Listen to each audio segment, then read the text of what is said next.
Hello, friends and neighbors. Welcome to the Sunny Side of Life Bible in a Year experience. Join me each day as I read the Bible from start to finish. I'm reading from the Life Application Study Bible, New Living Translation, published by Tyndale House Publishers.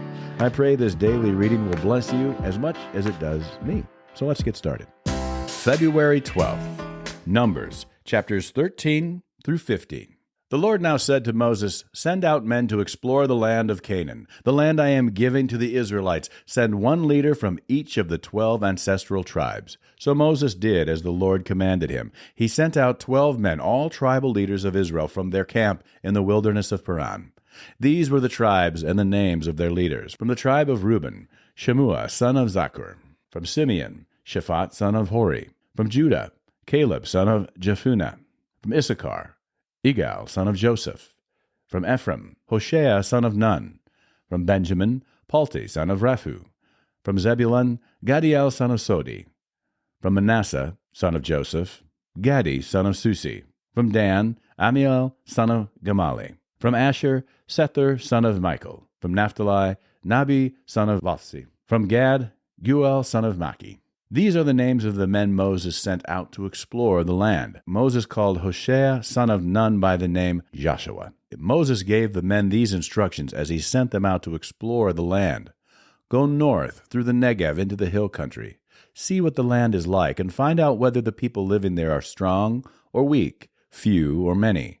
See what kind of land they live in.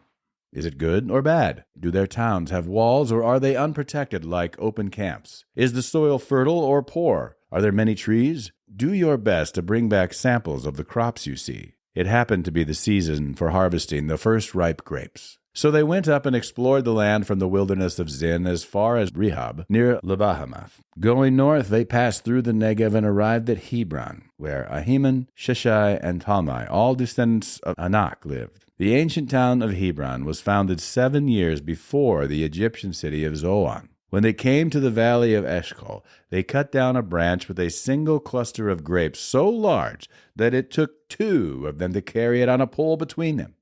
They also brought back samples of the pomegranates and figs. That place was called the Valley of Eshcol, which means cluster, because of the cluster of grapes the Israelite men cut there. After exploring the land for 40 days, the men returned to Moses, Aaron, and the whole community of Israel at Kadesh in the wilderness of Paran.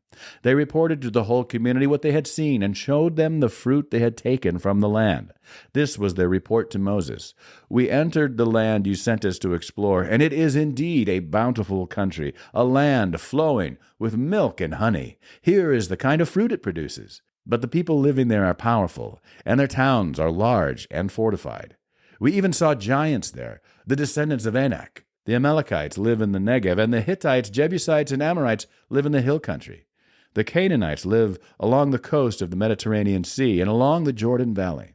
But Caleb tried to quiet the people as they stood before Moses. "Let's go at once to take the land," he said. "We can certainly conquer it." But the other men who had explored the land with him disagreed. "We can't go up against them. They are stronger than we are."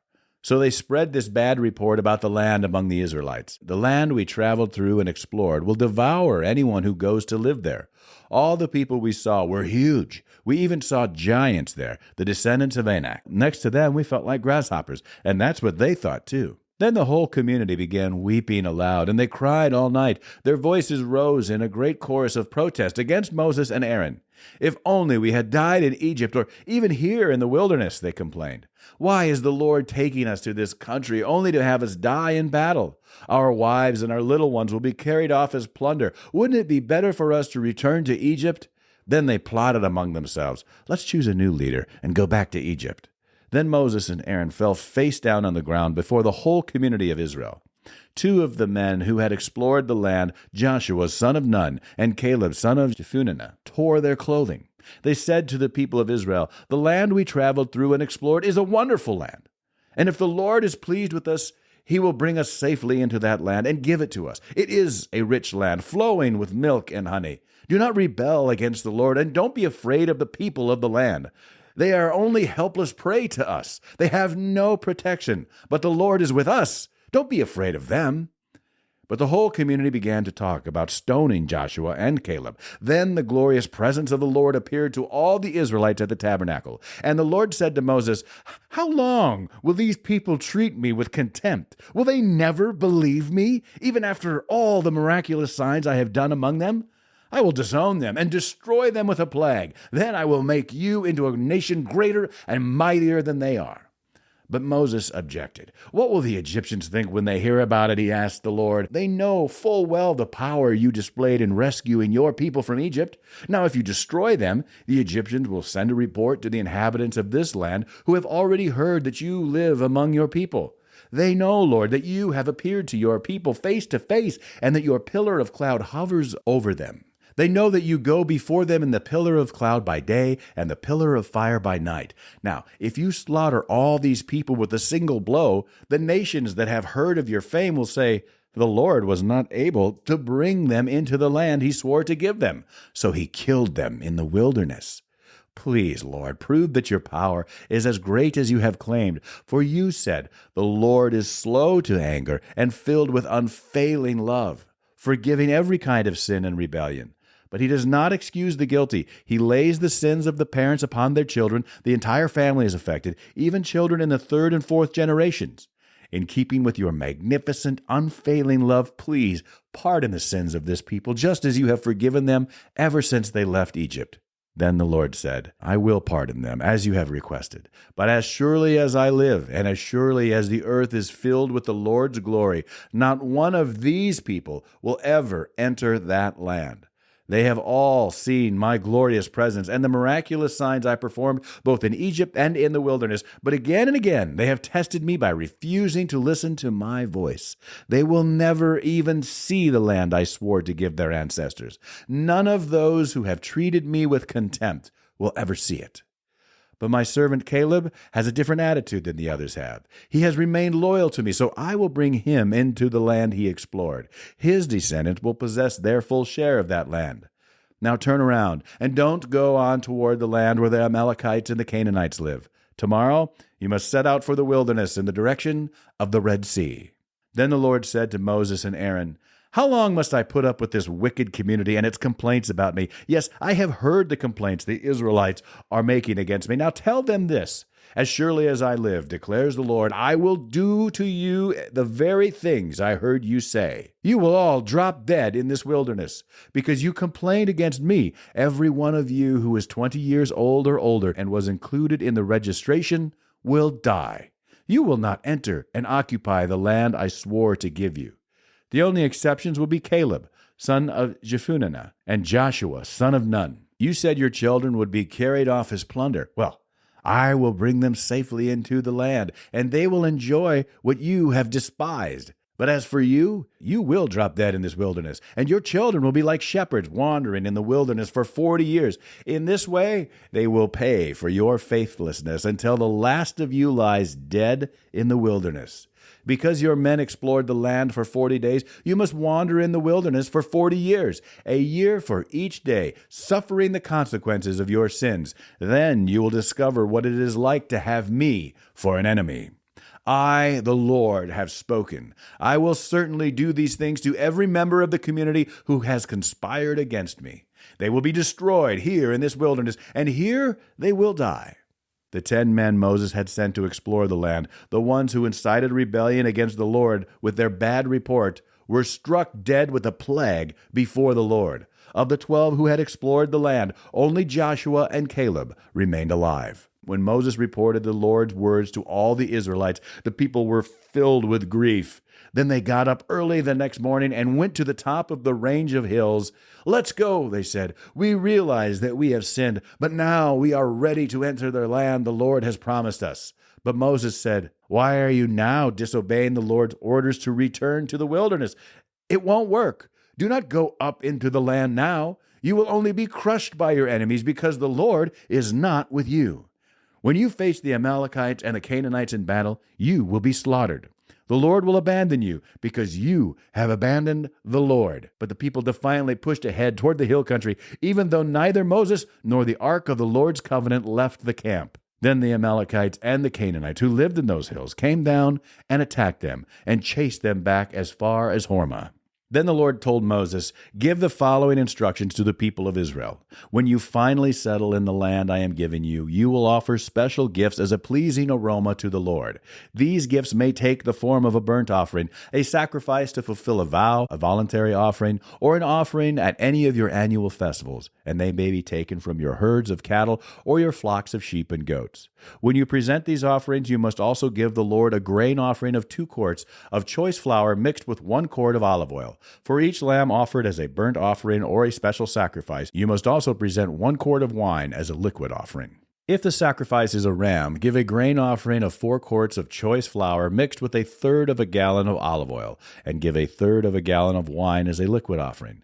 This will be a pleasing aroma to the Lord. When you present a young bull as a burnt offering, or as a sacrifice to fulfill a vow, or as a peace offering to the Lord, you must also give a grain offering of 6 quarts of choice flour mixed with 2 quarts of olive oil, and give 2 quarts of wine as a liquid offering. This will be a special gift, a pleasing aroma to the Lord.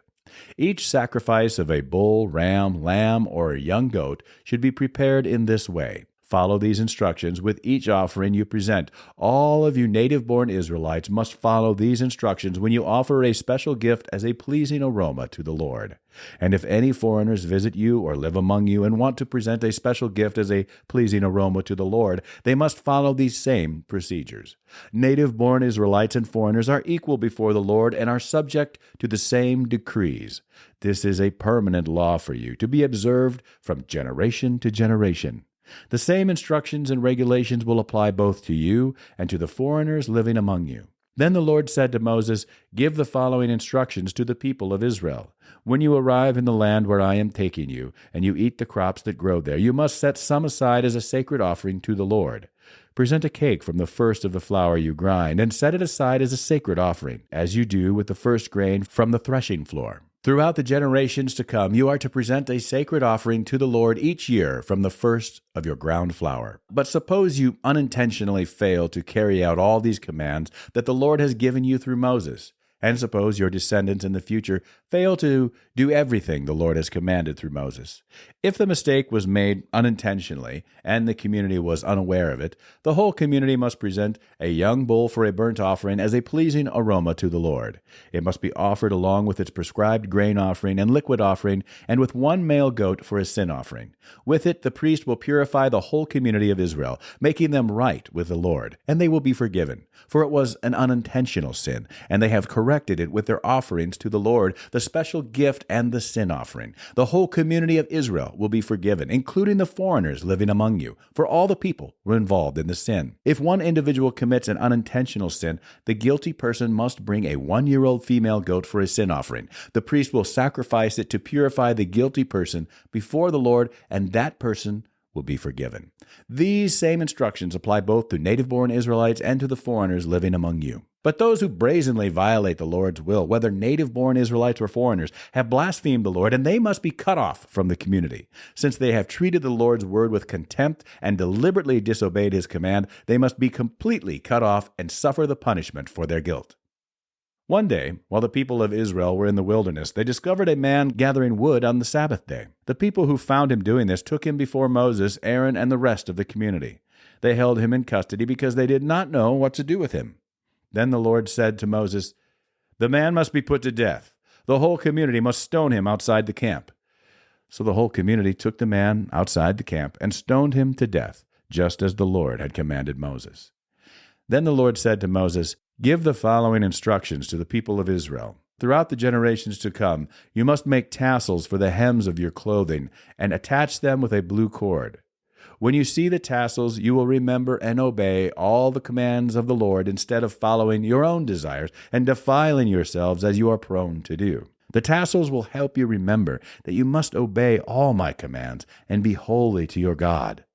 I am the Lord your God, who brought you out of the land of Egypt, that I might be your God. I am the Lord your God." That's it for today, friends. Feel free to read ahead on your own. Before I go, let's share the Lord's Prayer together. Our Father who art in heaven, hallowed be thy name. Thy kingdom come, thy will be done, on earth as it is in heaven. Give us this day our daily bread, and forgive us our trespasses, as we forgive those who trespass against us. Lead us not into temptation, but deliver us from evil. For thine is the kingdom, and power, and the glory forever.